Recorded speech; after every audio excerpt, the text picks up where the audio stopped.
Folklore Thursday House Spirits. There are many different kinds of household spirits within folklore. These include the Domivoy, boggart, Nisa, tontu, goblin, kobold and gonk.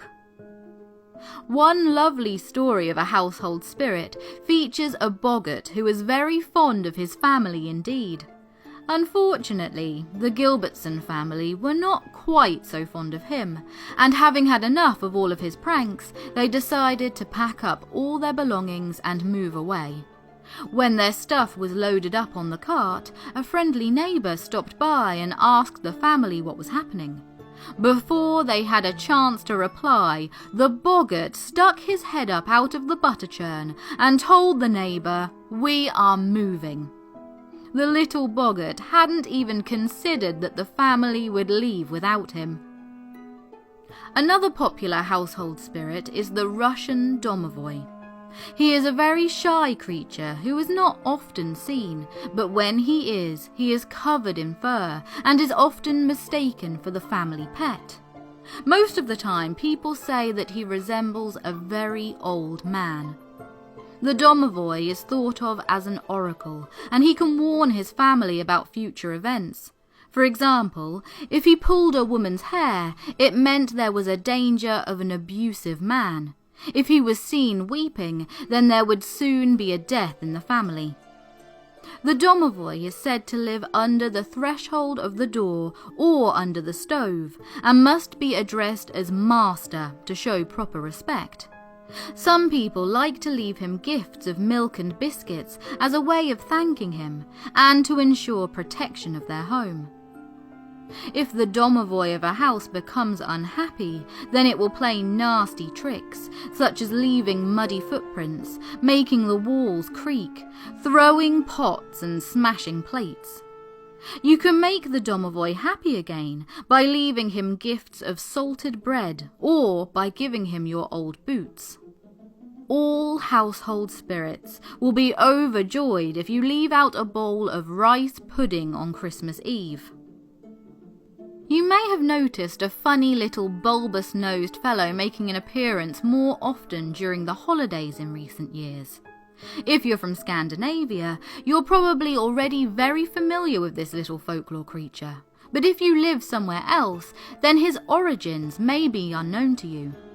The Nisa, Tomt, or Tontu are all pretty much the same creature and come from Denmark and Norway, Sweden and Finland respectively. They are a mostly benevolent household spirit who are closely associated with the winter solstice, and now Christmas too.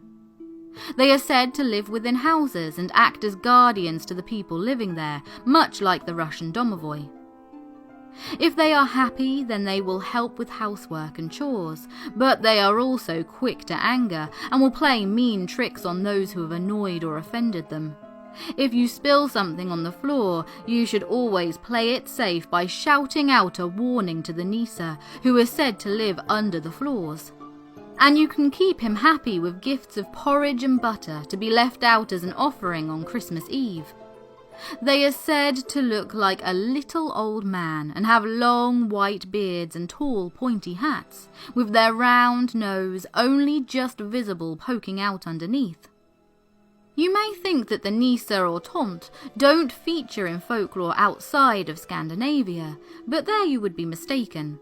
The name, meaning household spirit, was oftentimes mistranslated when written into English, and they have been replaced with goblins, hobgoblins and brownies, though they are in fact the same creature.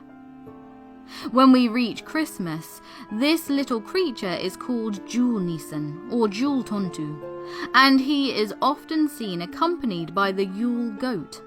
The two will knock on the doors of people's homes on Christmas Eve, delivering presents and spreading joy. He may also be seen with a pig, which is another popular Christmas symbol in Scandinavia. In fact, in Norway, it is popular to give and receive marzipan pigs at Christmas. Another household spirit is the Vatar, A close relative to the Nisa, the Vatar live underground in close proximity to humans and are especially drawn to farms or villages. They like to make their homes close to farmsteads, often under a barn or sometimes even under the actual farmhouse. Vatar are thought to be able to take on the shape of animals that are often found close to humans, such as mice, rats, hedgehogs and toads.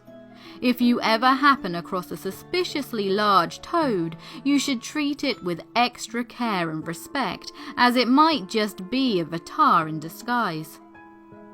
Vatar live in large family groups, are very small and wear clothes in grey or black. Even though they live close to humans, it's very rare to actually spot one. They like to keep to themselves and won't bother the humans they live near as long as they are left in peace. If a human does something that pleases the Vatar, they will sometimes be rewarded with a gift. This may look like a simple pile of leaves or a bundle of twigs at first, but if the gift is appreciated and looked after, it may turn into gold coins or jewels. On the other hand, if you displease or disrespect the Vatar, you can expect some kind of punishment. This is often in the form of bites or sickness, but if you annoy them enough, they may even set the barn or house on fire. These are just a few of the household spirits from around the world.